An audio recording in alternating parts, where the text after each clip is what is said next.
do this. Welcome back. Welcome week 2. You guys good?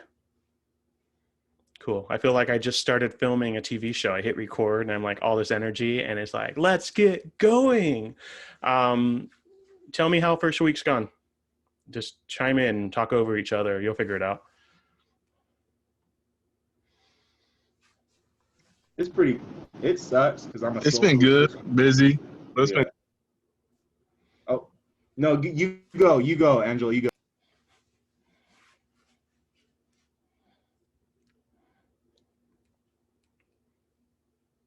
Angelo's been lagging a little bit, so it might take him a second to catch on. So Kyle, why don't you go ahead and go, and then we'll try again. It sucks. I like talking to people, and so it's not really like the same. I can't make like dumb remarks or comments and like people laugh at it because we're on Zoom. So it's like, it kind of sucks. But it's also kind of nice. But like, I don't know, more negative than anything, but it wasn't a bad week. I definitely don't prefer online learning though. That's for sure. I feel you on that. In my staff meetings, I can't say my stupid nonsense things out loud. You know, it's just like the same to myself. I still laugh, but it's not the same. Like, so. What else? Anyone having like a really crappy experience or really awkward experience they want to share about? We'll get to the good stuff. Don't worry. Like, well, I'll ask about that. We just got to start low and work our way to a higher place. Well, I have none of those, but it has been a challenge adjusting and being flexible with being a full-time student and a full-time worker. So a lot of having to work overtime hours and then needing to kind of adjust my time for classes, which has been a little bit challenging, but nothing, again, that's not manageable. Lots of adjusting, though.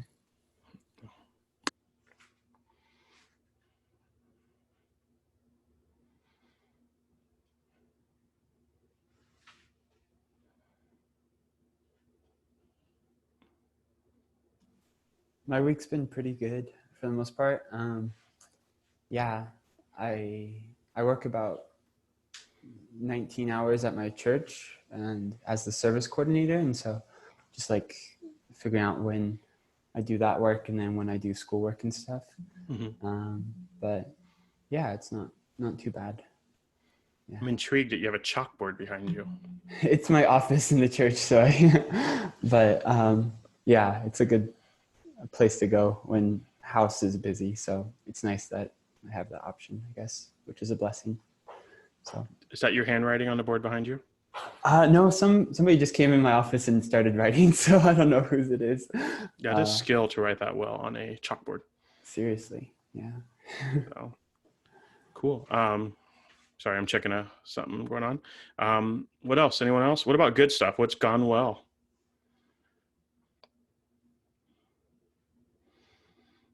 Any of you? Go ahead. Sorry.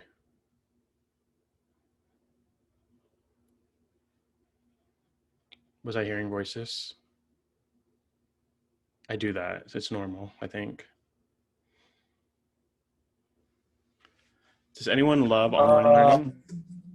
I was just going to say the professors have been real nice about everything, about figuring out Zoom and stuff, because it does kind of get confusing sometimes, or like Zoom will mess up sometimes, and then they're pretty nice about it with understanding.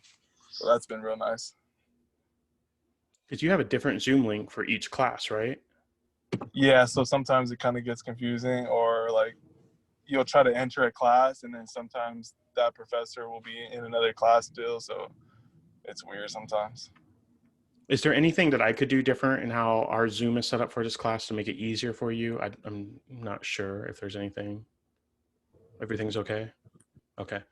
Feel free to give me that feedback. Like I want to make life easy for you. I don't want to make the class easy for you. I want to make life easy for you. So, because if it's easy, then you're not learning anything. Fair? You probably have learned some of the classes that you've learned the most from have been some of the most challenging classes for you. So, especially if you've taken a Bible class. Have any of you had Mr. Mark? Okay, so I had him when I was an undergrad at APU, and I had him for Luke Acts, I believe. And he gave me an assignment and I don't remember what it was, but I remember I had to do some kind of exegetical something or other, and I didn't know. I mean, I tell me how to define that stuff. I don't know back then. I could probably, fidget around and get there today. But I remember in the library, like raising my voice to him. I'm like, I don't get this. I don't want to do it. I want to be done. And he's like, you got this. You got this. And I still remember, I don't know if he did the puzzle piece analogy with you guys on like the first day of class ever, but I still remember some of the things that guy did. He challenged me, and I never wanted to be a pastor. And I think it shouldn't be a surprise to you now, but like in pastoral ministry, I still don't want to be a pastor, but yeah, don't have much of a choice. So cool. Well, any questions that you guys have about this past week with our class, with organizational dynamics, anything with the assignments, anything with, I know we didn't do a lot of in-depth stuff last week, but anything that you want to bring up, get some clarity on? You guys good with the books? Cool. If I sway too much and you start to get seasick, let me know. I finally got my new desk, so I actually get to stand when I teach, so it's super nice. But I do have a tendency to sway a lot, so just be like, dude, we're getting seasick. That'd be super helpful for everybody, just FYI. Just real quick, some of the things you did last week is, and if you haven't done it, please do so, but you updated your profile picture on Moodle. That'll be super helpful, especially as we go into the forum, so that when you start communicating, we can find you and kind of put the face to the name. That's super important now because we don't get to do that in person. And I really appreciated, I'm going to get to all the videos here within the next couple of days, but I appreciated like seeing your videos, seeing the distractions you had in your background, and kind of getting a glimpse into your life a little bit, like hearing your voice and learning about you. That's super helpful because Kyle, I get how you feel, like that small talk and that joking around. That's how I am. And so to be limited and to have those awkward, like Zoom, like I want to interject, but if I do, the three people are going to talk over me. So the videos I felt were super cool. And then seeing how some of you interacted with other people, I can tell like who's friends, who's not friends. Actually, I can't tell who's not friends, but I can tell like through the interactions, the sincerity that you had and some of the back and forth. It's very cool. I have something to ask real quick about that. Yeah. So I, for some reason, couldn't for the life of me post the video. I don't know why. But yeah, I tried to do it. Yeah, like I had the same problem, bro. It I wouldn't tried to let do me it either. on my phone, both of them, and I couldn't Okay. put it in. So Yeah, for me, it was saying the file was too large or something. yes, exactly. Yeah. Okay. So for future, if you ever have to post a video and that happens, I don't know if this is the easiest thing to do, but the thing that I would recommend if you have a YouTube account, just upload it to YouTube as an unlisted video and then copy and paste the link in. And that means only the people with that link can see that video. Good point. So can I can still do that. Do you want me to do that? 'Cause I want to get Yes. credit for it. Okay. We'll make it work. The first week, there's a lot of grace. Okay. First week, lots of grace. After that, I don't know. You got to earn your salvation. Sound good? Appreciate that, Professor. Trav, did you get your video up, boss? Yeah, I got my video up. We gotta let Taylor in before she gets sad and stops waiting to come in. Cool. So that was your video. I'll be sure to go and double check everything. Get them in. If you have any issues, just let me know. And then the haiku. How weird is that I just had you write a poem for a 400 level class, right? How many of you have heard of David Kelly before? Have you any of you heard of IDEO? Okay, that's such a cool organization. If you ever get bored or you just go on like a YouTube, like, watch the next video, tangent, rabbit hole thing that you do, check out IDEO. Like they invented like the first computer mouse that Apple used. They've modified school desk and shopping carts, and they get these brilliant people, like everything from a stay-at-home mom to a rocket scientist, and they're like, hey, we need to design a better shopping cart for customers.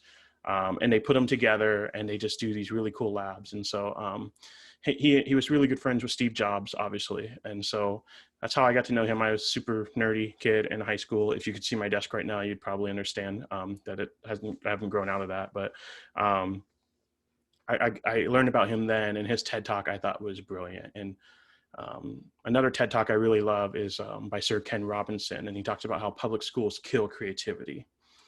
And one of the things that has probably happened now that you guys are in a 400 level class, your juniors and seniors, is you have forgotten how to be creative. Not all of you. I know some of you are artists there's a lot of drummers in this class too, so I'm expecting some kind of something here in the future.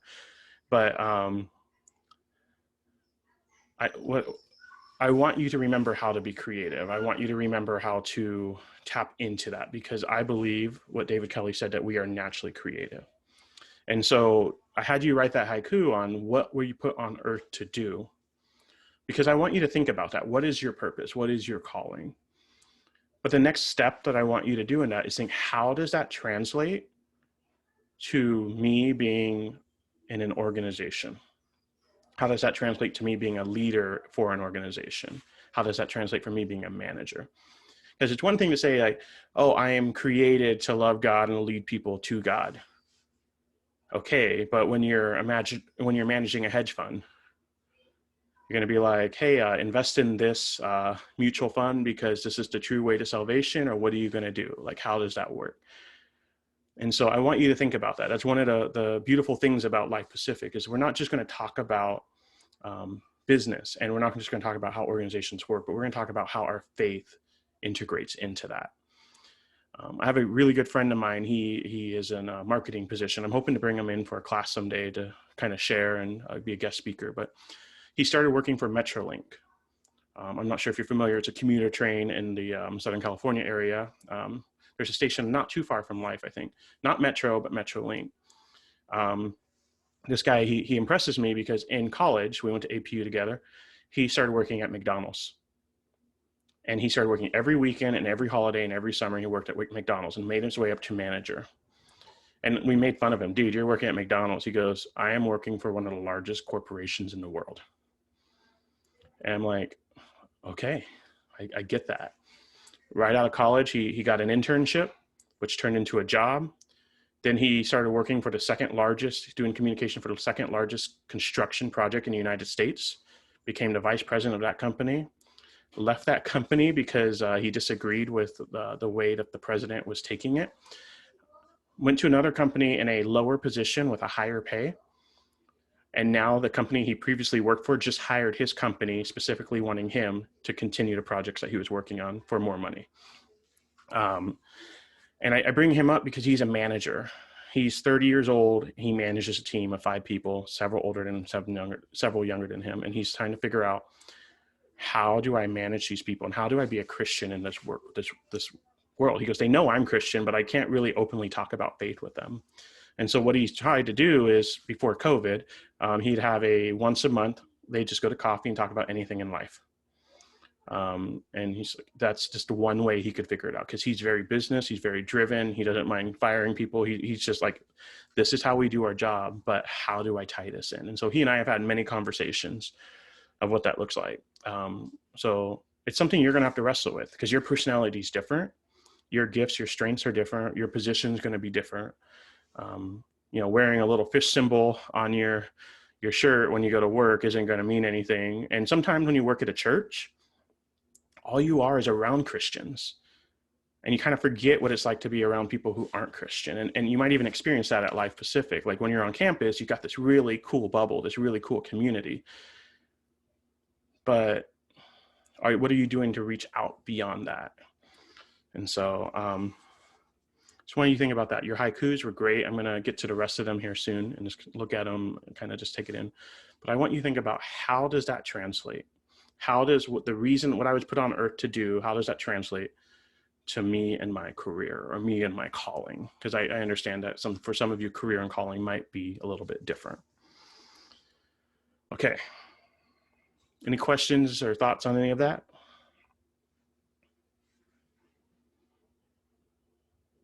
Cool. I am going to go ahead and take the time to answer your questions that you asked of me. And then I'll explain why after. So is anyone nervous about this? No? Okay. So I checked just before class to make sure I had them all. But here's what I got. Your most favorite quote. So no reserves, no regrets, no retreats. Um, no reserves, no regrets, no retreats. I think I'm saying it right. I might be mixing it up. William Bowden, I think it is, a missionary, went into the mission field, left his home. He had no regrets, no reserves, nothing he held back, no retreats. What fear do you hope to overcome one day? I don't know. Spiders or snakes? I don't know. I think I've overcome my fear of heights because I'm ready to go to space. Like when the kids are growing, I'm like, okay, I'm ready to go to space. I'm just ready to do something that's literally out of this world. So I feel like I've already overcome that, but still, like, the kids will scream or my wife will scream, there'll be a spider, and like my heart stops. Like there's like a mini heart attack that happens. I'm like, I have to kill it. Um, my go-to is usually to grab a vacuum and just like turn that sucker on. Yeah. Just if you've never tried it, it's super nice. Or to throw shoes, but sometimes that's not an option. The third question was, what kind of breed is my dog Sadie? Sadie is a German short-haired pointer. She's a mix of some sort. So they thought maybe lab or something. She was a rescue. Actually, her mom was rescued, and she was a pregnant rescue. And so Sadie was born. Her mom died when she was 5 weeks old. So I got her. She was the whiniest pup in the bunch, and that hasn't changed much. So Sadie is my firstborn, and now she loves my wife more than she loves me. But I mean, I get it. So I did post a picture of her on Instagram and Twitter if you are curious. So I had fun making that, just FYI. My favorite non-chain coffee shop. Okay, so I told some of you I just became a daily coffee drinker with COVID. My coffee drinking before that was usually when I was traveling internationally. I mean, I've been to many local coffee chains, but if I said I had to pick a favorite, I'd pick my friend. My friend opened one. He was my best friend growing up. It's called Lucky's Roaster, Lucky Coffee in Upland, downtown Upland. Confession, I've never been there, but I'm super biased because it's my friend's coffee shop. And at least they used to, they sell Coca-Cola in a glass bottle. And I say that's for me because all I would drink is Coca-Cola. I wouldn't drink coffee. So that's changed because apparently I want to live longer. Having life insurance wasn't good enough. They're like, no, now you need to get healthy. So if you don't understand it now, when you have life insurance, you're worth more dead than alive. So just FYI. My favorite type of music, man, I mean, we listen to Minecraft remixes all the time in the house. Minecraft is on my mind. No, don't worry about that. Geez. Let's see. We listen to a lot of Kids Bop. Have any of you seen Kipo on Netflix? It's a great animated show. Like, I'd actually recommend it to adults to watch. Their soundtrack's pretty cool. But my go-to music, if it's a worship playlist, it'll be David Crowder, Bethel, Hillsong. That's kind of like where I land there. If it's just kind of me chilling, I love Bob Dylan. I love Switchfoot. Bob Dylan is a huge influence on Switchfoot too. So do I have a favorite book at the moment? No. I have a ton of books I need to read. It's just having time to read is hard. And then, as most of you know, you're on the screen all day, and trying to read text on a book is very challenging. So I feel you on that. I understand that. See, the hardest part of marriage, all of it? No. The hardest part of marriage, let's think about that. That is, I actually had an answer and I'm changing it. I think it's dealing with the balance of, so I was 30 when I got married. And so I already had a career. I already owned a house. I already had a way of doing things. And then my wife, same thing, had a career. She's in grad school with kids. And so trying to merge those two lives into one, it's definitely a lot easier, I think, in my opinion, when you're younger, but also learning to balance your families, things like that. So my thing is, what we're still learning how to do is set up really good boundaries with our families, with things like that, and to protect our time together. I don't say it's hardest as in like I hate doing it, I don't want to do it. I say it's hardest as in it takes a lot of conversation. And when the main people in my life were my parents for the longest time, and now it's not, it's kind of like there's just a lot of transition and growing. So it's definitely something to think about, because you are merging families. Like in our situation, we share custody with the boy's dad and her, and so they go back and forth. And so our lives are very bipolar. The days we don't have the boys, we work like 12-hour days. It's crazy. And then when we have them, we try to be super present. So it's like really back and forth in how we do things. The hardest reoccurring problem or situation that you have experienced in ministry: volunteers. Because volunteers aren't paid. Volunteers don't have a reason to commit to you. So if they're not happy or their schedule changes or anything else, they leave. And then recruiting volunteers is super hard, especially right now with COVID. Trying to recruit volunteers, I'm struggling. And I had a lot of volunteers who are teachers, and because they're on Zoom all day long for work, they don't want to be on Zoom for youth ministry. So yes, the hardest part is volunteers. And it's really hard because like I want to genuinely get to know people at church and to connect with them. But in my mind, I'm always kind of like categorizing them. Oh, they'd be really good with this ministry. Oh, they'd be really good with that ministry. Oh, they'd be really good with this ministry. But the problem is everyone else on staff, all the other ministry leaders do the same thing. So it's like, oh man, this person would be a great female leader for high school ministry.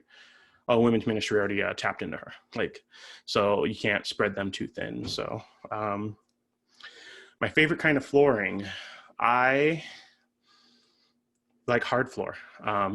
Yes, no, I like the floor that's underneath my feet. My favorite flooring, this is a very serious question, is waterproof laminate flooring.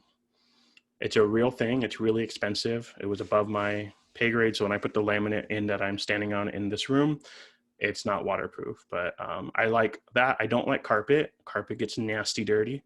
I do like rugs because you can wash them, throw them away, burn them, whatever you got to do after they get dirty. So, but I like anything that I can vacuum super easy, or Swiffer. Because I don't know about you, but if you've ever Swiffered a hard floor and you do that first one and you get it, it's like dirty. And then you do the second one and it's clean. It's just like, oh, so clean. So, the biggest challenge that I have overcome in my life. Okay, I am hearing impaired. So I don't have them in now because I have headphones, but I wear hearing aids in both ears. I can hear without my hearing aids, but it's a volume, pitch, tone issue.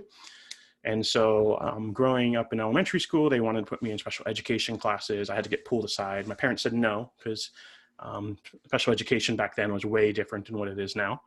And so there's just some learning challenges. I had to do speech therapy. I had to do a lot of things like that. And so even though like it was just a part of my life and I didn't feel like it was a super big challenge, my family is really good at supporting me. I would say that's probably one of the biggest challenges, because I have seen other people in similar situations who didn't have the support I had, that it was definitely more of a challenge for them to overcome.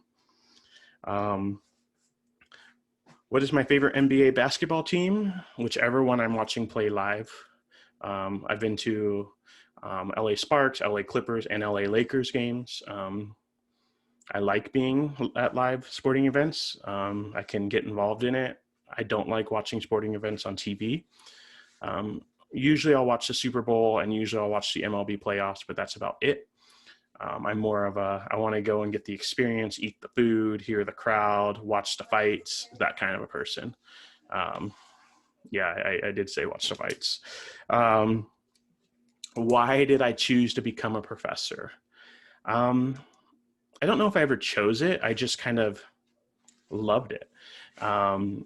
So as an undergrad, I had the option my senior year to do research with a professor. And so this professor, when I did research, I transcribed all of her interviews for an article she was working on. So I listened to, I think it was 9 45-minute interviews that she did, and I had to look for thematic similarities and differences and highlight them. So I had to listen to them, I had to type them out, and then I had to go through. And so 9 45-minute interviews, like that's crazy. But then she let me do my own research. And so I actually researched motorcycle culture. So I was a really big fan of Sons of Anarchy, that show back in the day. Before I bought a house, I had a motorcycle, would ride everywhere. My dad still rides. I keep thinking I'm going to go steal his motorcycle. I haven't done that yet. but I loved research and I just kind of got really drawn into it. And this professor says, hey, like I have a conference to be at this night. Will you teach my class for me? And I'm a senior at Azusa Pacific. It's my last semester, and she's like, will you teach this class for me? I'm like, heck yeah, right? I'm a senior. I know everything I need to know. And so I ended up teaching her public communication course, and I loved it. And she actually got out of her conference early and came in, and she just like gave me some of the coolest compliments. And you know, when you do something and you just get energized from doing it, that's what it was for me. And so I ended up going to Cal State Fullerton to start my master's there. And one of the things that you could do to help pay for your master's is teach. And so I had a teaching assistantship. And I did that and I loved it, but the program wasn't right. So I ended up dropping out of the program before the semester ended. And I missed teaching. And so how I got to teaching is I ran into the department chair from Azusa Pacific University a few years later at a food truck fundraiser for Claremont High School. And I'm like, hey, I'm finishing up my master's. I'm ready to come teach for you. And he said, okay, I want your application. And a few days later, I got an email from the admin assistant saying, hey, where's your application? He's looking for it. And I'm like, okay. And so I kind of got thrown into it. I was given a book a couple of weeks before the class, and I was told, fake it till you make it. So that was in August 2013. So ever since then, I've been faking it. So yes, if I were to organize the alphabet into even and odd, how would I do that? I probably wouldn't. Because I've already been overthinking it and overanalyzing it. I'm like, do I do straight lines and curved lines? And then I went, well, there's capital letters and lowercase letters, so that's going to throw me off. And I'm like, well, what if I went every other letter? And I'm like, well, what if I went in vowels? So I've already spent way too much time thinking about this. So I'm just going to say, you tell me what youth would do, and I will support you in that. And then what's my experience been like pastoring during the pandemic? It's been extremely lonely. It's been extremely isolating.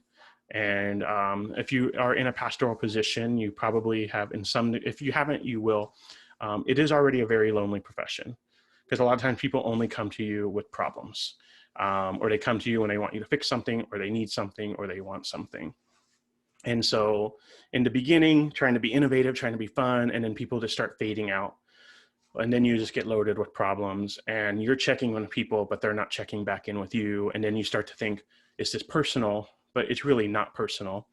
So it's been lonely. It's been challenging. I err on the side, because of household illnesses in my household, err on the side of being cautious. We've been more isolated. We're definitely mask wearing, taking the vitamins and everything just to stay healthier. Our 9-year-old has he has asthma, and it's sickness-induced asthma. So when he gets sick, it gets really bad. And so there's other health complications too within the family. But so it's also been very like, everyone's like, well, why don't you come over? And I don't want to be around people, because church people want to greet each other with a holy kiss. And I know that's an exaggeration, but you know what I mean? They want to hug you. They want to touch you. And so it's been weird. And then figuring out how to teach online has been a challenge, but figuring out how to truly pastor virtually has been a challenge. So, and then the last question I had is, if I could go anywhere in the world, where would I go and why? That depends on if there's still COVID or not, and if I'm immune to it or not, and all of that. One of the places I really want to go to is Alexandria in Egypt. And I wouldn't mind traveling around the Nile and going to see the Great Pyramids. I also really want to go to Australia and New Zealand. And I just promised our 4-year-old that when he's an adult, I will take him to Antarctica. So I'm looking forward to that trip. I hope he holds me accountable, because then I can be like, well, I promised him I have to go. Because that is one of the places. I would love to go to all 7 continents. That's like my goal. And I learned that there are 5 oceans. I always thought there were 4, but I asked Alexa the other day, and there's 5, because there's the Southern Antarctic Ocean now. It's a thing, according to Alexa. She's not wrong. So yeah, those are the questions I got. Did I do okay? Any follow-up questions? That was great, boss. Thank you. It's not my day job, but I'll keep it. So why did I take the time last week to do a survey where I asked you a bunch of questions about me? And did I take the time this week in class to ask you a bunch of questions about me? Or and answer a bunch of your questions about me, I'm sorry. Why did I do that?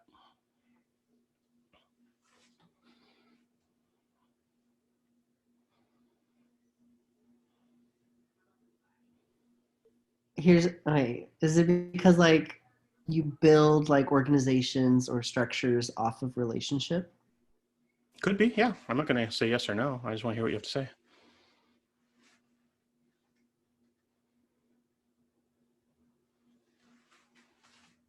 I think with all of that, there comes a level of not necessarily trust, but kind of like what Maggie said, like building off relationships, and like you have to start with knowing a little bit of background. Mm-hmm.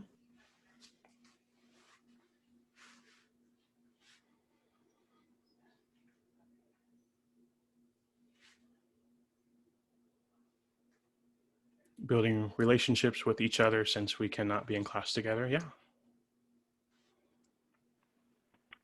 Well, if you're the leader in this class, then I think it would take some getting to know you for us to get to the place where we could even kind of trust you even more, you know, and be willing to follow you. Yeah, you got to trust before you can follow.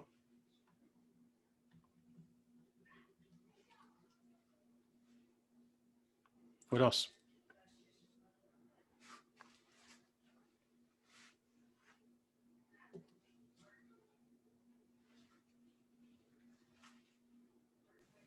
I think just getting to know you and like getting to know each other, like we'll better know like how you teach and how we can best learn, and like I don't know, just that relationship side. I guess it just builds that into where we can understand each other better. I think that definitely helps. Cool. Does anyone else want to say anything?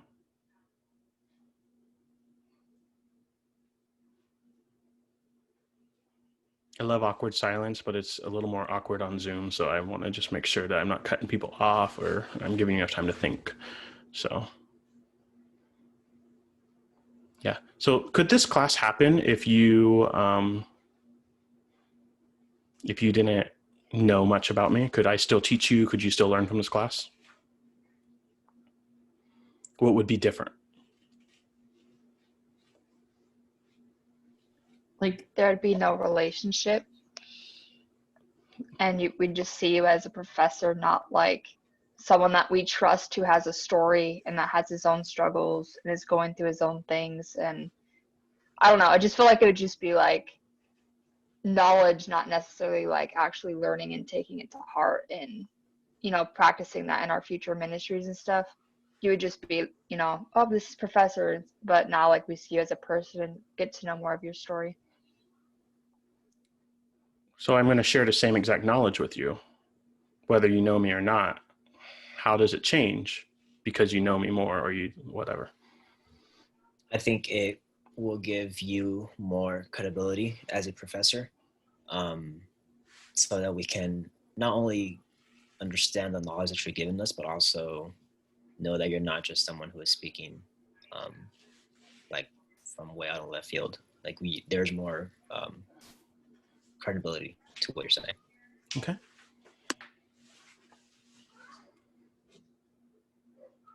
So some of you touched on this already, but I had you introduce yourselves to the class. I know a lot of you already know each other, but you've probably learned things about people. At least I saw that in some of the forums, but you had to post videos, introduce yourself. You had to interact with other people's posts. You had to post a haiku, and you interacted with other people's. Why is it important for you to know your classmates?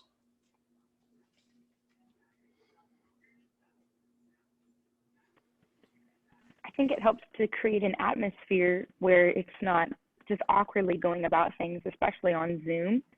But it starts off, because you did it right on the bat, where we can get to know each other even more and start to talk with one another, so that can even become a natural habit, and we can just naturally go into that instead of, well, somebody has to make the first move, like you actually got that started for us.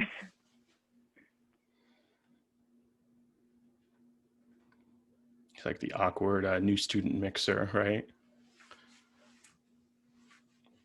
What else? Sorry, if I'm looking down, I'm writing, just FYI, so don't be like I'm cutting you off, but yeah, go. I mean, this might be a stretch, but I feel like also there's like a component of trying to engage, I guess, emotion into a learning environment, because like your relationship is even like a very like emotional, or just like you have to engage with it.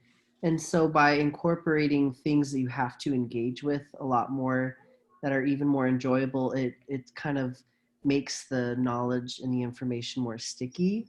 And so it helps people want to engage more because they're more invested, as well as I don't know, of course, like relationships grow, of course, and that's always a bonus. But yeah, I mean, I'm just looking at it from a different perspective, maybe.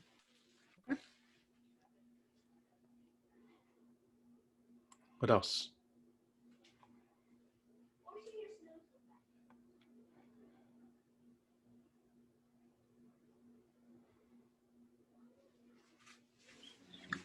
For me, I think even if we do think that we know our classmates, there is a lot more that we don't know. And so that kind of just reminds you that kind of like to build off, like there are things that we don't know. And so, yeah, you just have to, or there's always room to grow and learn more about someone.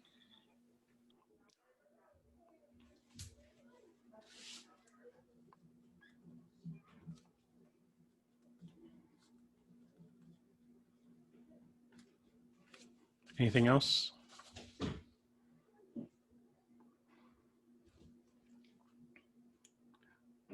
Okay, so how does us taking time to get to know each other, you to know me as your professor, you to know your classmates, how does that tie into this class being about organizational dynamics? How could you draw the line? A couple of you already started to, but now I'm giving you permission to go ahead and do that. How do you draw the lines? Why is it important?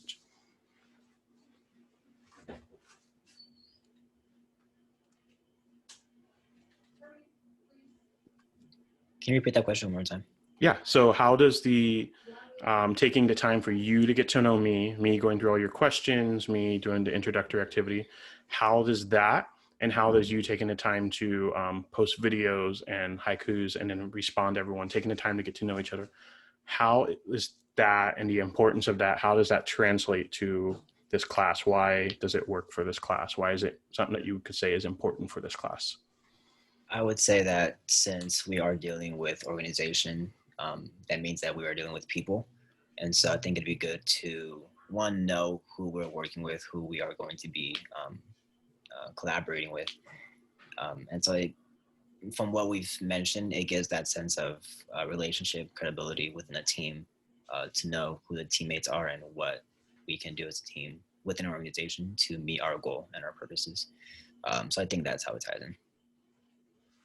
Good. What else?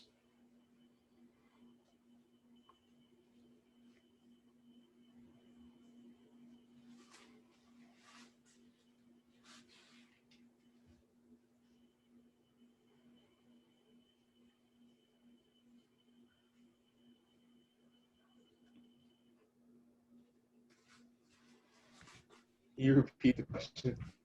Yeah. So how does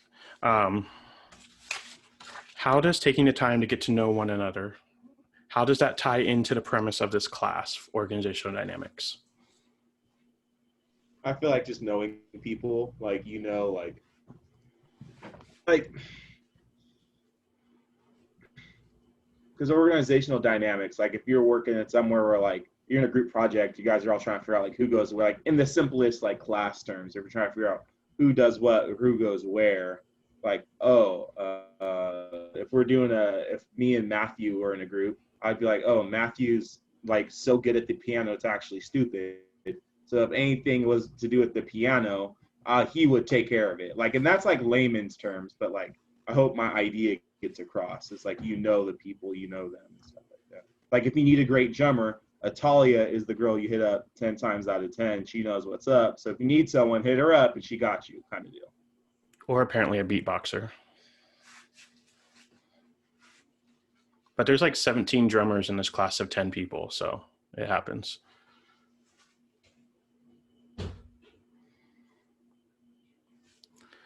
So I think one of the things that I have learned in my experience, and I have consulted for nonprofits. I have been on staff for actually one church. I like interned at several others before that, in grad school, things like that.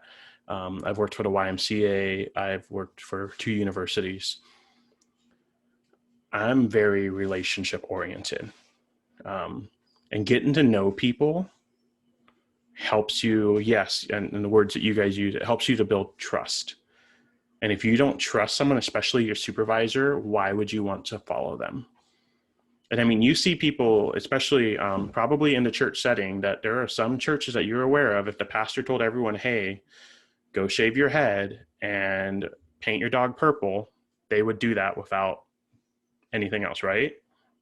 It doesn't even have to be a word from the Lord. It's just a pastor could say it. People would just go and do that. Like the followership there. They trust that pastor.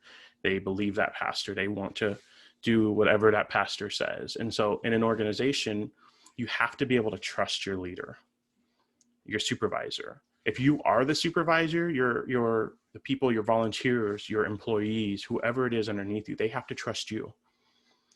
And if people don't know that you're a human being, you lose an element of trust. And especially, and I know Life Pacific's a smaller class, but if this was a class or a 100 level class where you didn't know each other yet and you were talking on forums, it'd be very, very different in how you'd interact with each other and how you get to know each other. And yes, getting to know each other builds trust. When you trust someone, it's easier to support them. It's easier to want to support them. It's easier to follow them. It does change the atmosphere. If you look at a lot of startups, it's usually a bunch of friends that started up, and that's how it goes. And sometimes when they lose that atmosphere, that relational based atmosphere, is when things start to change and get worse.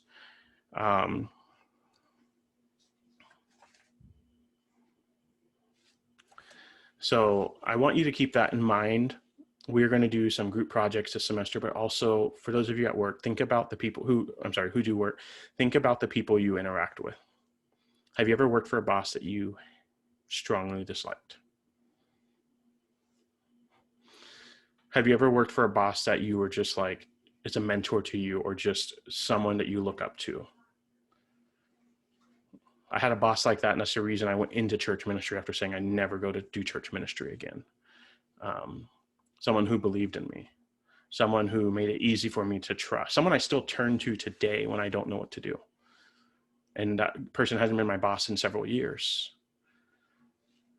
So in your organizational setting, relationships are number one.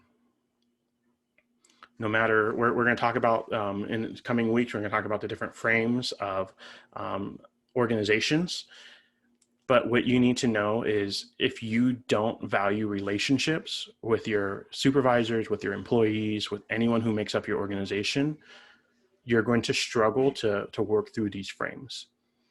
And I have been reading a lot, and I might throw some articles into a future assignment for you, but a lot of companies are switching to online or virtual work only. And so the companies such as, I believe REI, I think Facebook, I think Twitter, I'm trying to do it off the top of my head. There's a huge, big companies that you know of are telling their employees, you never have to come back to the office. In fact, REI just built this massive headquarters, and they're selling it because they're like, our people can work from home, and this is great. Then there's companies like Netflix who said, no, I don't agree with that. As soon as we can, we're going to come back to work probably Monday through Thursday, and you could work from home on Friday option, right? These are different philosophies. But if we go to a virtual setting, or we remain in a virtual setting, which some of you may, how do you build relationships with people who are in literally a 2-inch by 1.5-inch square on your screen, or maybe a little larger depending on your setting? How do you build relationships with, it's like, it's not like a TV show where you watch Outer Banks and you fall in love with the character or whatever is going on. And then, the season ends and you're like, holy cow, I got to wait for the next season, right? You don't do that. You don't think about me or this class in that same way, right? So we have to figure out how to build those relationships. So I want you to keep that in mind. I want you to always think relationships first. And even if you're a supervisor and you have to fire someone, you need to think relationships first. Even if you're hiring someone in relationships first, if you're struggling with someone, if you hate someone's guts, if you group project, they've done nothing, relationship first. Because if you think that way, it changes how you interact, react with that person. Does this make sense? Cool. Okay, I'm going to switch gears a little bit unless someone has something they want to add. Okay, I'm going to put up a PowerPoint. I worked very hard at making it. I'm a great artist. I draw stick figures a lot, and I love whiteboard art. So had we been in the classroom, you'd see me drawing stick figures on the whiteboard all the time because I love it. I have like every color of whiteboard marker. And this is like true fact. Like I love that. But since I don't have, I'm not good at using the whiteboard feature on Zoom. I don't really want to put a whiteboard behind me. I made a PowerPoint, and my wife makes fun of me because I make these amazing PowerPoints. Really not that amazing. But I make these amazing PowerPoints and I spend way too much time on them. And then she sees them and she's like, what the heck is going on? So I'm going to pull up this PowerPoint and hopefully you can see. I'm going to see if I can change it because I like being able to see you all when I'm going to put you on this screen. Cool. All right. So this is the gorilla story. Now, this story is something I heard somewhere. I don't know where to give credit to it. I haven't been able to find it. I heard it in grad school, actually, in my ethics class. So I should probably email that professor. It's a weird, sad, yet helpful story. And no gorillas were harmed in the making of this presentation and example. Okay, we ready for this? Let's start. There are 4 gorillas. As you can tell, they all are exactly the same because all I did was copy, paste, flip, and arrange them. But I wish I could have made them a little different, give them personality. But these 4 gorillas were put into this cage. And in the middle of this cage was this giant platform with a ladder to the top. And on top of this platform was none other than a pile of bananas. Now, if you're thinking like me, well, monkeys like bananas, so gorillas must like bananas. So that's the logic I'm going with. I'm not a scientist or zoologist, and I didn't Wikipedia, but I'm just going to assume that gorillas love bananas. And here's the thing. In this example, the gorilla naturally like smells the bananas, sees the bananas. Every day there's more bananas added to this pile, wanted bananas. But what you don't know yet, but you're about to learn, is in this encapture that they're in, too soon, Kyle. So in this environment, in this like enclosure that they're in, there are these 4 water cannons. And the thing is every time a gorilla would try to go for the bananas, every gorilla in the enclosure would get sprayed by these water cannons. High pressure, think fire hose water cannons. And it would stop as soon as the gorilla stopped pursuing it. But then the next gorilla would try and the water cannons would go. And it got to the point, it got so bad that anytime a gorilla would try, the other gorillas would start to fight that gorilla because they didn't want to get sprayed by the water cannons. And this happened over and over and over until, as you can tell, they started introducing new gorillas. So as you can see, I put a little star on this gorilla down here. This is a new gorilla. Doesn't know what's going on. And this gorilla says, man, there's a platform in the middle of this enclosure with a bunch of bananas. I'm going to go for it. And he gets attacked. What you might not have noticed is once the gorillas started attacking each other, I apologize if the dog is being heard, but once they started attacking each other, the water cannons disappeared. There are no more water cannons in this enclosure. They have not been sprayed in a long time. And slowly, the gorillas all started getting replaced, one by one. And anytime one of them would go for the bananas, the rest would attack them. And it happened over and over, no matter how many gorillas were there.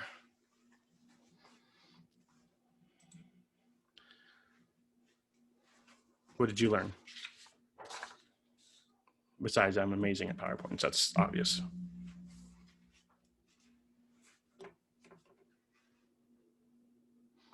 I have more morbid examples too for the future.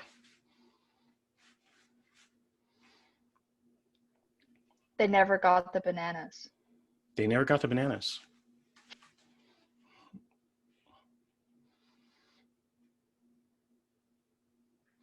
In the beginning, why did they stop going after the bananas?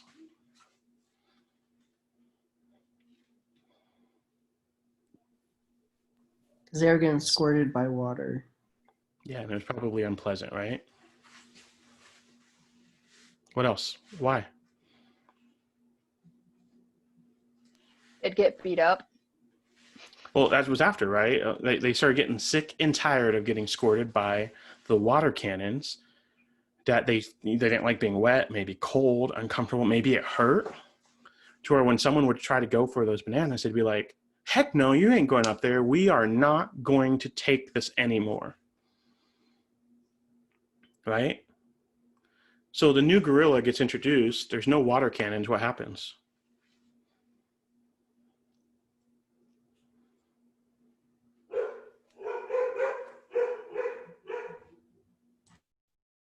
Got beat up.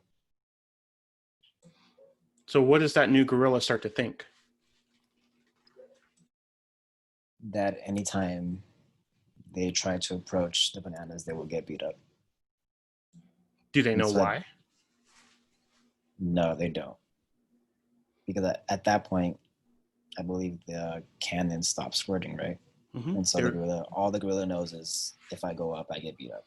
Yeah. If I try to go for bananas, I get beat up. So what do you think that makes them think about bananas? That they're not good. They're not good.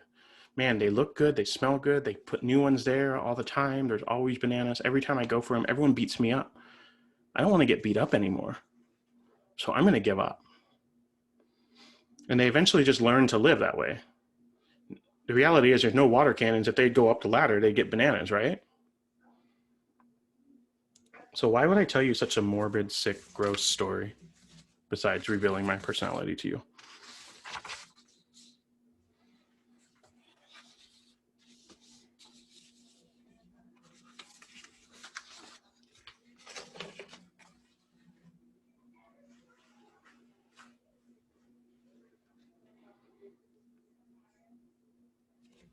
Is it kind of, well, obviously it's like a metaphor to how organizations maybe try to attempt to change and adapt and try new ideas, but if they didn't work at first, then they'll never work ever.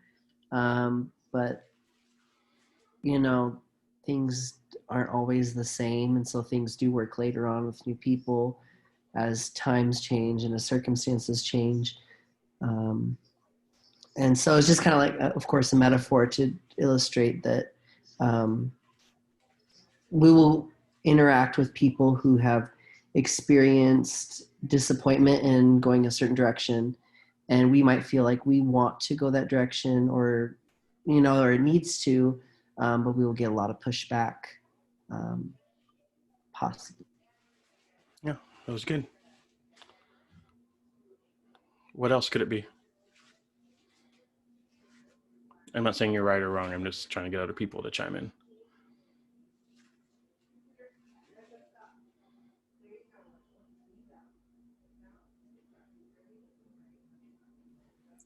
It might be uncomfortable to get to something that's good. Yeah.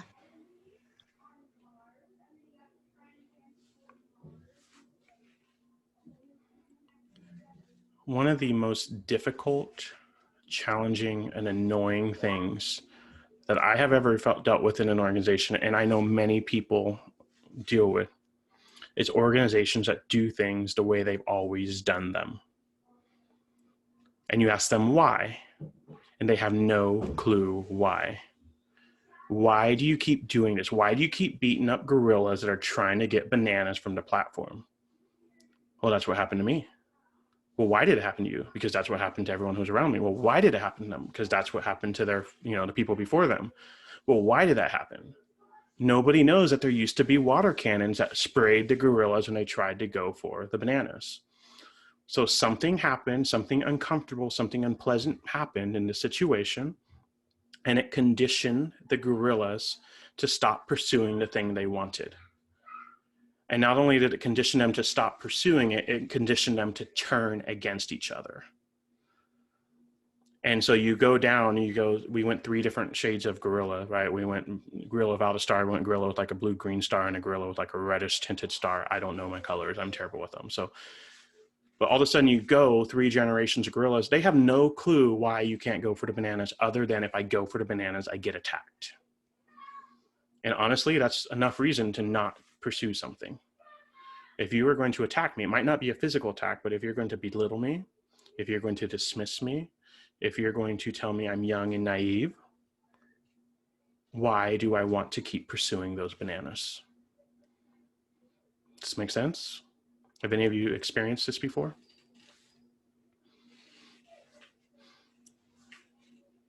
Rose, would you care to share about that a little bit? Sure. Well, it's at like my home church back in Colorado.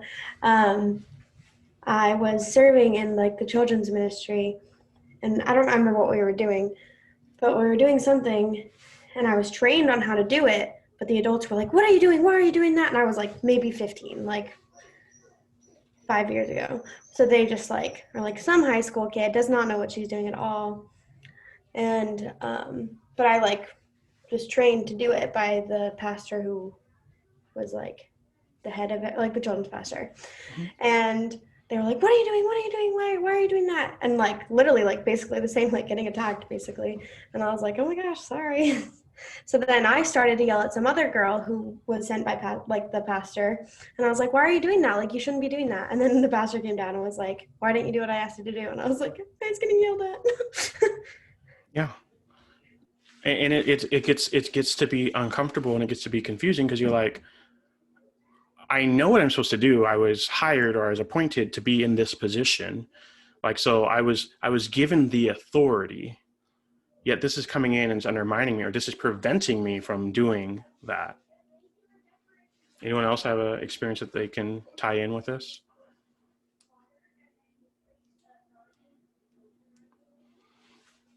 So I was consulting with this organization actually based in Rancho Cucamonga. It's a historical, they acquired this Route 66 gas station in Rancho Cucamonga off of Foothill and Archibald.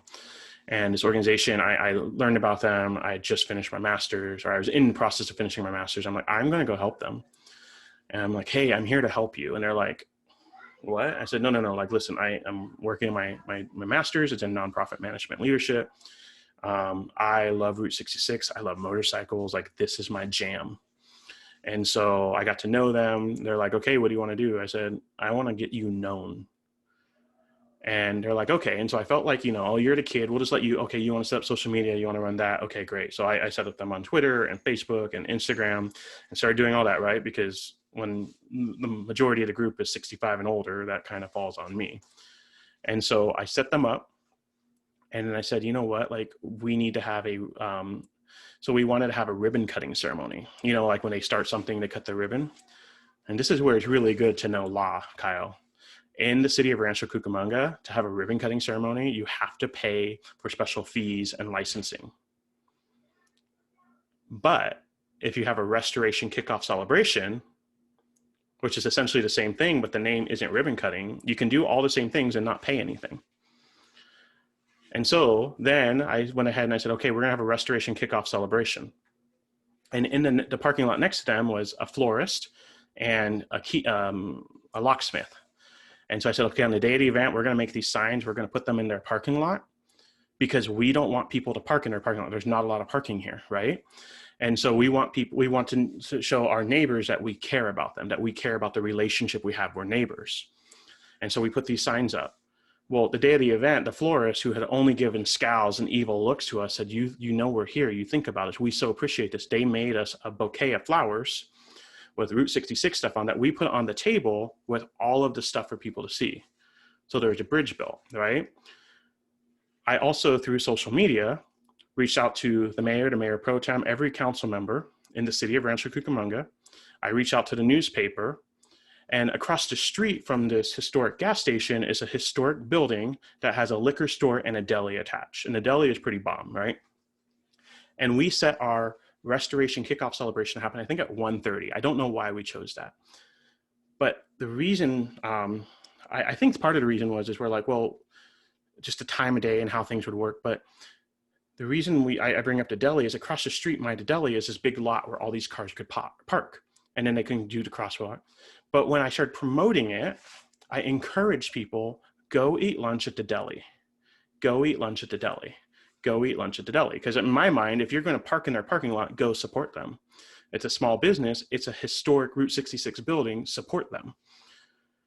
The owner of the deli came over and sought out the president of the organization and said, I don't know who you are or how you do what you do, but never in my years of being here have I had the mayor pro tem, and every council member of the city of Rancho Cucamonga in my restaurant for lunch. What can we do to partner? What can we do to build this relationship? Same thing with the liquor store. The guy says, hey, what do you need? We're here to support you. What do you need? I share that because I was a young, dumb kid. I was still in grad school. But I had someone who supported me. They're like, okay, you want to consult? Yeah, I want to consult, but you're kind of my guinea pig, right? But I also knew what I was doing because I have friends who are in PR and things like that. So I'd always be like, hey, tell me more, tell me more, tell me more. Because you want to have friends who are smarter than you, and you want to have friends that are in different industries than you because it benefits you. And if all you have to offer them is a relationship, then you're in good hands, because most people don't want to offer them a relationship, right? But I share that with you not to be like, man, I'm super smart. But I share that because there's a value of relationships. And when you don't have someone who's going to shoot you down, you can do these things. But Rose, I had this experience at a church. It's a church that I kind of grew up in. I oversaw their tech ministry. They pulled me in when I was 8th grade going into 9th grade because we switched from putting our worship slides on overhead transparencies to using PowerPoint. I know I'm dating myself a little bit there, but do you guys know overhead transparency? Like, we would print out the lyrics on these overhead, put them on and shine them onto a screen. They're like, we're going to switch to PowerPoint. And our pastor loved doing transitions on his slides and like having the words like zoom in and spin around and use clip art. And we're like, dude, no. Like, even back then, that was a no. You don't do that. But so I helped this church. And when I started in college, we were merging with another church and moving. And so our pastor's like, okay, yeah, we got to get all new tech. We got to get a new projector. We got to get new this. And I'm like, okay, cool. So I went, because I'm in charge of this ministry, right? And I went and I did all my research for projector screens and that. And I had 3 different file folders for him. I said, here's this price range. Here's this price range. Here's this price range. This is what we want. This is what would be nice. This is what would be amazing, but it's probably not realistic. And I went and I handed that to him. He says, oh, we already bought this stuff. Thank you anyways.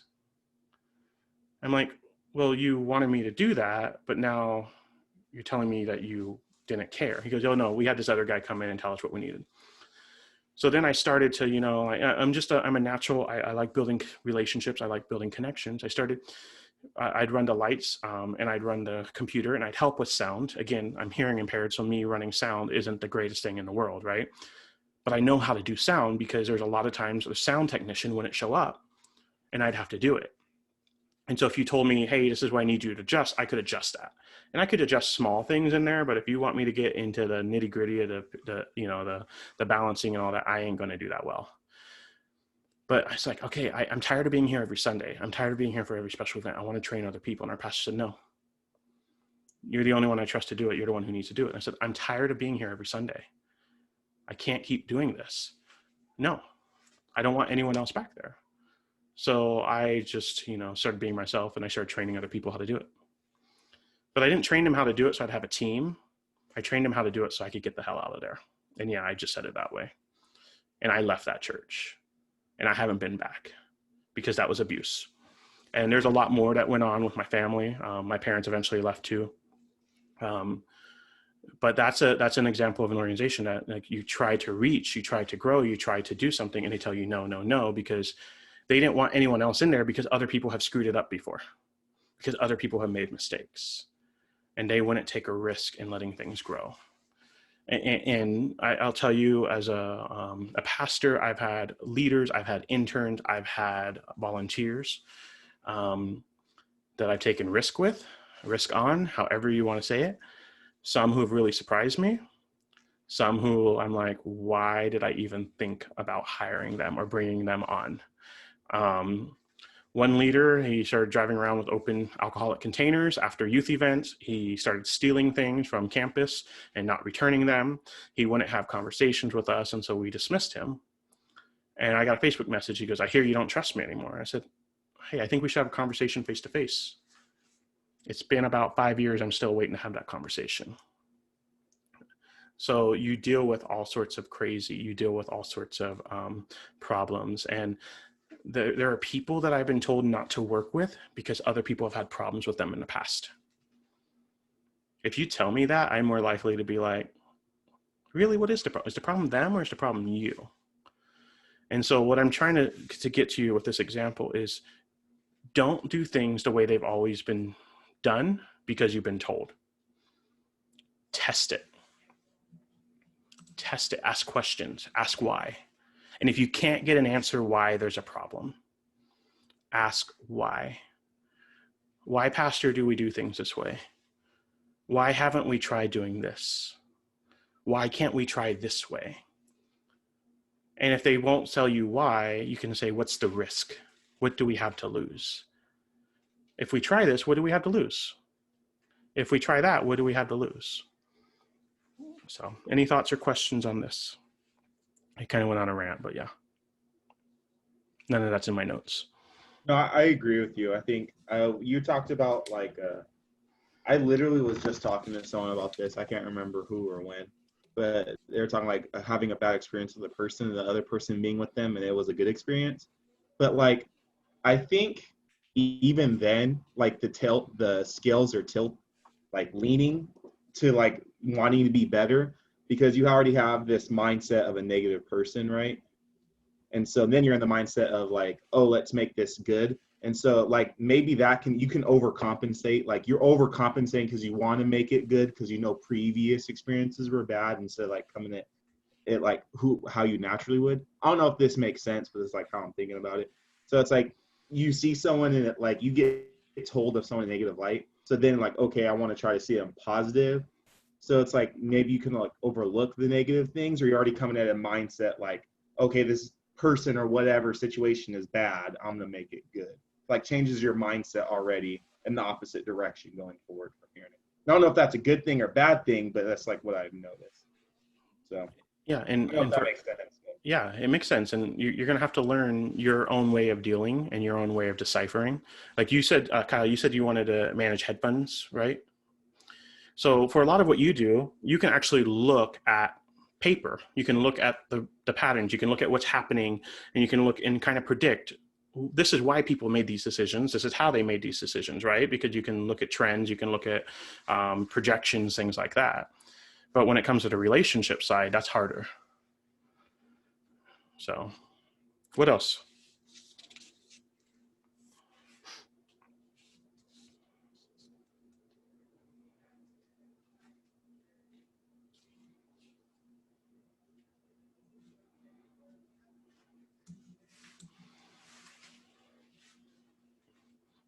It can be anything else. It could be a great joke that you've heard. No, I'm just kidding. Okay, so this week we are going to start in our textbook. We're going to start with chapters 1 and 2, and we're not going to get into the 4 frames of organizational dynamics and reframing an organization yet.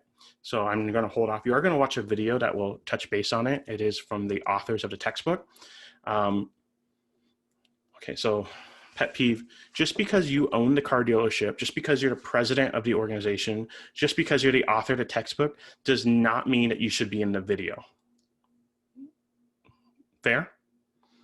I don't care if you are the most brilliant person in the world, that doesn't qualify you to be on the video.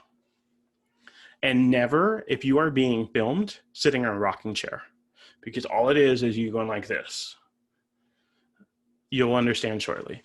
So but you're going to start to get an idea of what, when we talk about organizational dynamics and the 4 frames, when it comes to how organizations are framed and reframed. And when I say framed, I want you to think like a picture frame, like what kind of box or what kind of frame do we put it in? So I think thinking about why are things done this way? Why have they always been done this way? If you can continue asking the question, why? I have a 4-year-old in my life. If I ask him to do something, you know what he's going to ask me? Why? And if I explain why, you know what he's going to say? Why? And the favorite shirt that we bought him last year, it says on it in big letters, but why? You know what? That mindset is something that we need to have as organization leaders. Why? Why? So often it's how. We forget to ask why. You know what? Like some of you are great ministry leaders. Some of you are, you know, experienced with that. And you know how to put on a great service or how to do a great element of a service. But why are you doing it? Okay, to worship God, great. Oh, to help other people learn about God, great. But why are you doing it that way? Why does it have to be that way? Can it be another way? So when you start asking why, it leads to more questions. So I'm going to go ahead and stop right there. I want to do a few more things before we wrap up our time, but we'll be done on time tonight. I want to ask, after hearing me rant tonight and after kind of experiencing the first week of class in person or on Zoom and Moodle, what are your expectations for this class? Do you have any? What are you thinking? Let's go from there. What are your expectations?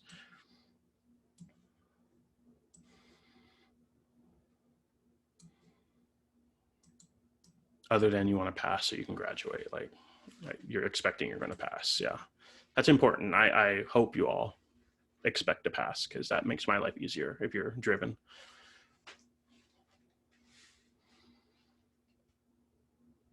I'm pretty sure most of you are taking this class because you have to take this class, right? If this was an elective you could have chosen, how many of you would have still chosen this class? One person. That doesn't help your grade in the class, just FYI. Matthew, why would you have chosen this class? What about it stood out, or what's yeah? Oh, I mean, yeah, I think because organizational dynamics, to me, I guess I really like trying to figure out and do my best to, I guess, organize people, get them united and see a goal and try to achieve it. And so, I mean, like oftentimes I word my degree, transformational ministry, as just a leadership degree to people who don't understand church stuff. Because I mean, that's really what I look at it as, and of course Bible stuff, which is amazing. But I mean, I would have picked it because it's like it's how do I get the people to work together in unison, actually get the people who say they want to kind of follow me to actually, I guess, comply to the vision that they have already established themselves and move things forward and I mean, for the, I guess, Christian life, how do we actually implement the Bible in our daily lives? And so it all kind of revolves around together. And so I had another class that was kind of similar to this that was elective that I wasn't able to take because I didn't have enough people to, but yeah, that's why. So I would always, and I love that this class is ministry and business majors, because I would always, if I worked at a camp for a while, I'd sit down with people like, I want to be a pastor. I want to, and it's weird as people would remember me. I remember going to Marietta Springs Christian Conference Center or whatever it was. I think it's a Calvary Chapel conference. And one of the guys, like, I didn't recognize him, but dude, he's all tatted up and he's just like kind of talking to the guard at the gate and he goes, I know you. I'm thinking, you do? He goes, yeah, I know you. I'm like, thinking, did I make this person upset before? Like, what's going on? He goes, you spoke at the camp. Dude, he's like, you shared this. I did some training and stuff for the staff at the camp. He's like, yeah, dude, like what you said, it's this, that, whatever. he's like, and then you sat down with me and you told me, and this is what I tell, it's not special to him, don't tell him that, but I tell every ministry person, I said, take a marketing class and take a business class. Because if you're going to be in church ministry, you got to know how to run a business. You got to know how to market a business. And if you can, take a psychology class, because you're going to need to know how to diagnose yourself. No, but you know what I'm saying. But there's a lot to that. And if you think you're going to be a youth pastor, only do it if you're called to do it. You essentially run your own church. You have to set up your own schedule. You have to set up you design your own sermons. You have to figure out your own worship. You have to figure out your own activities. You have to figure out your own hospitality. You have to get your own leaders. You have to train your own leaders. You have to do everything for that service. Think about the main service, the senior pastor. Does the senior pastor have to create the PowerPoint? Maybe, depending on the church. Does the senior pastor have to set up the sound? Does the senior pastor have to worry about the worship?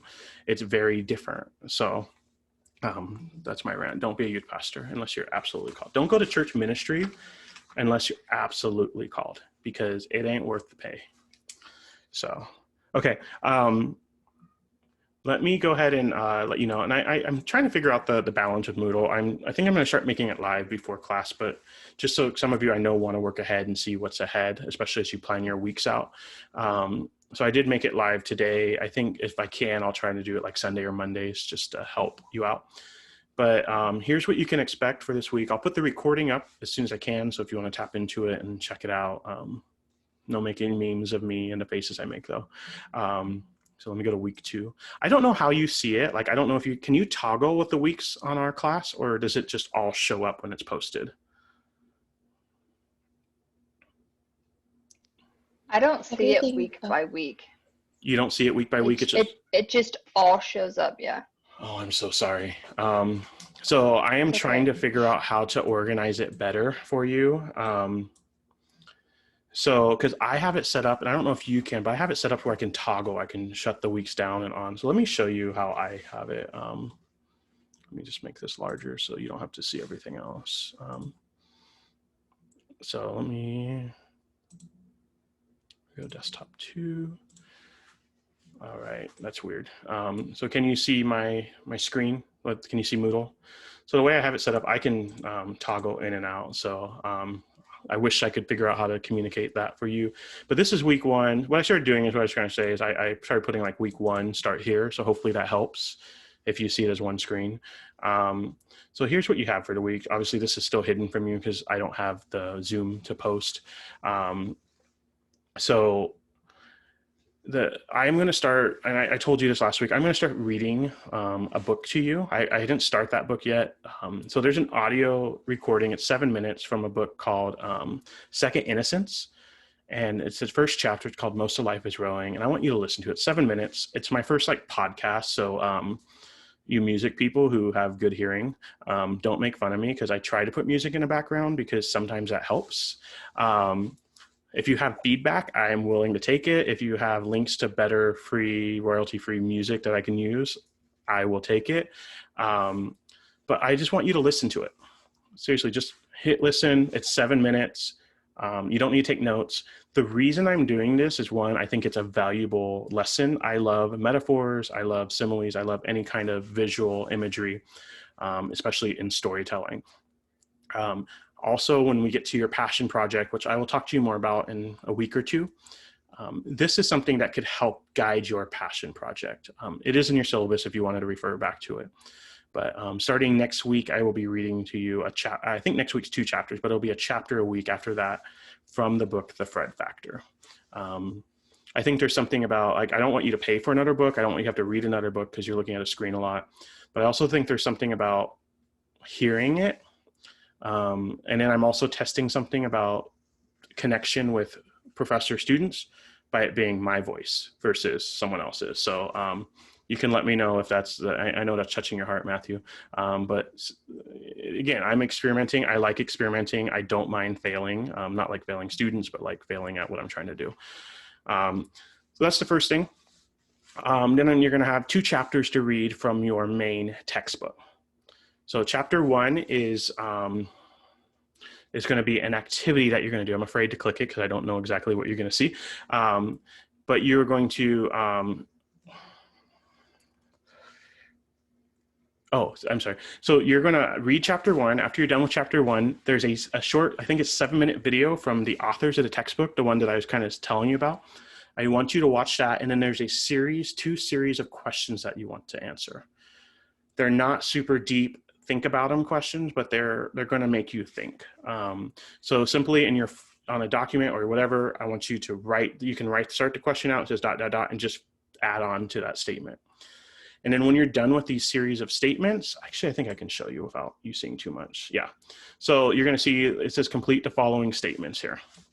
And so I want you to complete these statements. After that, you have to watch clips from the Dead Poets Society. I love the Dead Poets Society. If you have never seen this movie, that's your unofficial homework. So you're going to watch 2 short clips from the Dead Poets Society, and then you're going to write a response based off of everything you've taken in from chapter 1, the video, and what Professor Keating shares in Dead Poets Society. Sounds simple? Cool.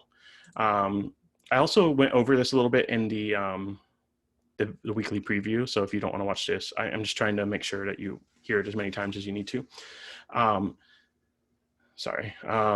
Chapter 2 is once you read it, there's an audio recording on here. It's nothing fancy. It's just me reading a short story. It's a 40-second story.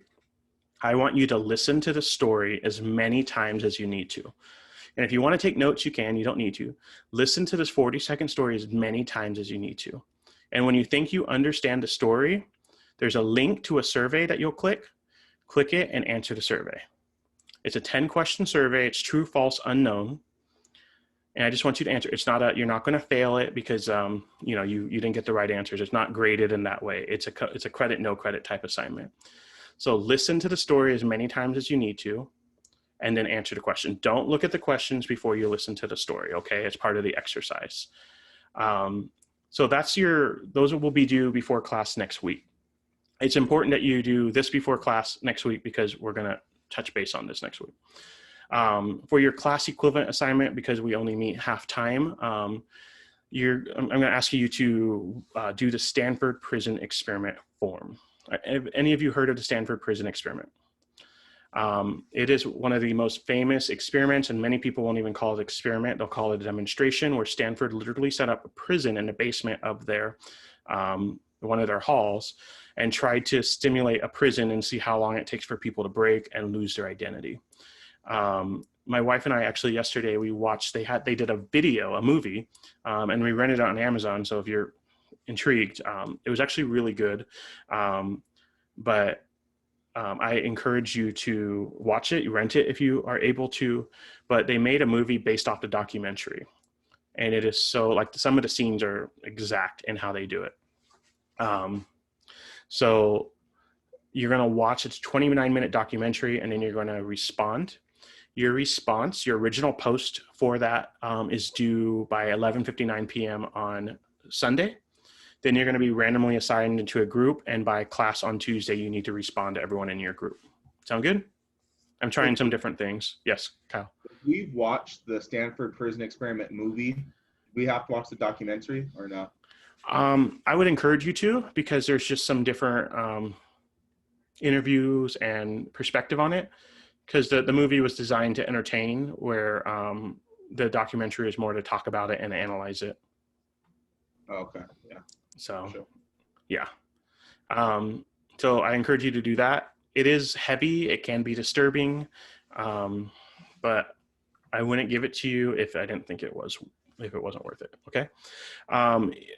Due October 13th is your book review and critique. So you have, sorry, went off screen. Business majors, you should have Speak Performance. Ministry majors, you should have Firestorm. So that's the book review and critique is for those books.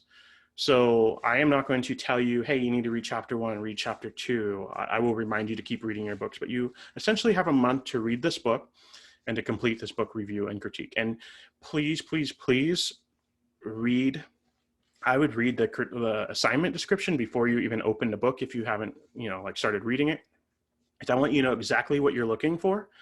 If you're a highlighter person or a pen person, get different colors so you can mark up your book that way. And I am very particular in what I'm looking for and how much I am looking for. I believe in clear and concise communication, and it's something that I am personally working on, especially now that we are in a virtual email Zoom world. So I'm trying to learn how to communicate that well in that way. Destiny is asking what your cat's name is, Kyle. Sorry, he keeps jumping up. His name's Toby. Okay. So I don't know like who's more excited. It's just fun watching people's faces when an animal.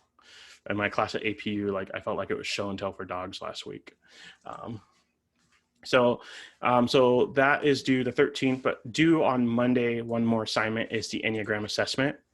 If you have done it recently and you have your results, I want to see your results. I don't want to know what your number is. I want to see like what your pie chart, what your breakdown is. If you haven't done it, there's a link for a free way to do it. It doesn't take you very long. I've done the actual Enneagram. It takes forever. And I've done this one and my results were pretty close to the same. I'm always a 6 with a wing of 5. So I want you to take this, just take it. But before you start it, I want you to read, because what I want you to do is when you get to your results, I want you to save it as a PDF. And so if you have Google Chrome, I did a little picture walkthrough. If you have Safari, I did a picture walkthrough. If you have something else, I didn't do a picture walkthrough. So hopefully you can figure out how to either print and save as PDF or, because I want you to send me a PDF of your results. And then we'll talk about that more, probably not next week, but the week after, because I'm going to use it to help put you into groups for this semester. Then this is for the asynchronous students, so don't worry about that if you're on the Zoom call. So questions, comments, concerns, size of disgust.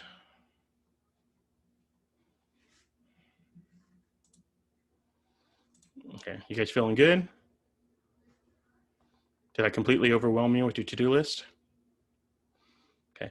I try to balance out what you do. I try to be very intentional as far as the class equivalent assignment. I'm most likely going to leave that as a form so that you can interact with your classmates. And I'm aiming at that to be about an hour in length to actually make up for seat time, an hour to an hour and a half. So that's why I do that, because normally we would be in class for 3 hours, but because we're not doing that. So that's where that comes from. As far as the assignments, you have to read, you have to kind of demonstrate that you have read. And there are some other things that we would just do in general for homework. Make sense? Cool. If you don't have any questions, concerns, go in peace, take the peace, spread the peace. If you have any questions, concerns, you can stick around. I'll turn recording off and we can chat. Cool.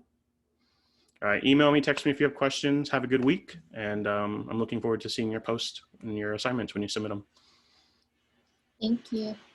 Bye. Thank you. Thank you. Good night. Thank you. Thank you. Thank you. Bye.